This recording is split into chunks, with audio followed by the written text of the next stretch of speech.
I remember history. In 1974, in November, Yasser Arafat went to the United Nations and gave a very important speech. And he said, I have come today with the freedom fighter's gun and a branch of olives. And I repeat, please don't let the olive branch fall to the ground. Help me. And I repeat again, he said. Now we are almost 7 decades later, and where is the Palestinian state? There have been so many promises. There have been so many broken promises. There has been a Nobel Peace Prize in 1994 for the efforts to bring peace to the Middle East. We haven't brought peace to the Middle East. We are fighting all over the place.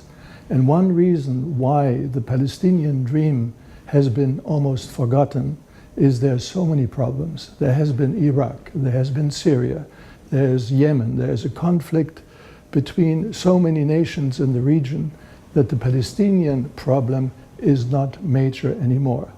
So I believe the idea that there will be a Palestinian state, that there will be a two-state solution has gone a long way and fading away. That means the olive tree is dried out, the olive branches have gone.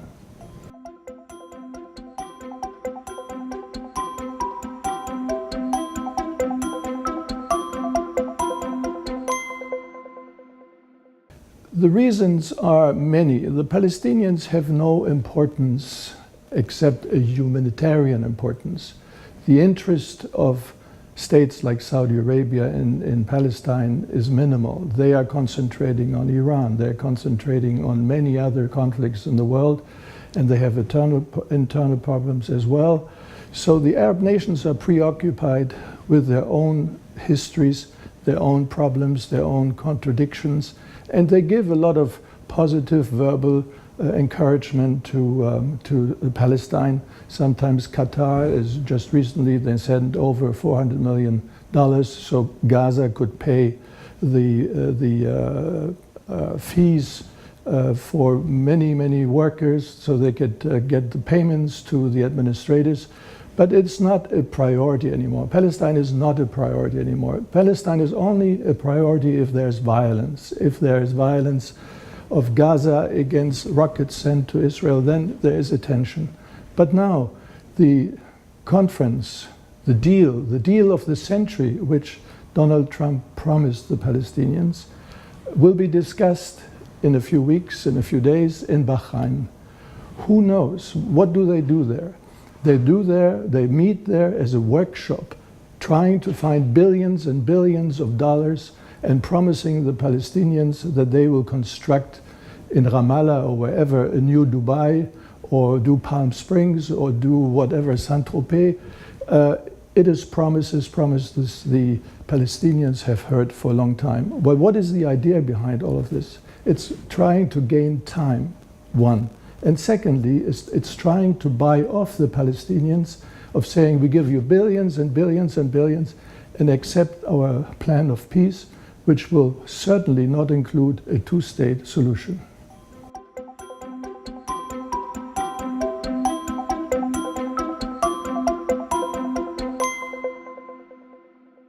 As I just said, the two-state solution means that Israel is ready to accept it.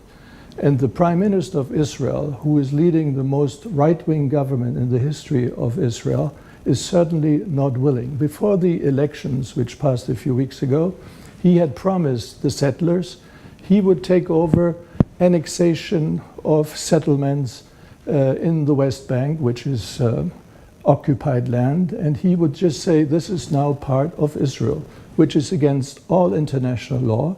They can't do it, but they do it. You have 400,000 Israeli settlers, Jewish settlers, in the West Bank, illegally. They're constructing in the West Bank illegally. The Israelis have the dream, the Zionists have the dream to spread Israel from the Jordan River to the Mediterranean Sea. That's the old idea and the old dream of Zionists. And they're working on it, and they're working very hard on it. And the two-state solution is not part of that project.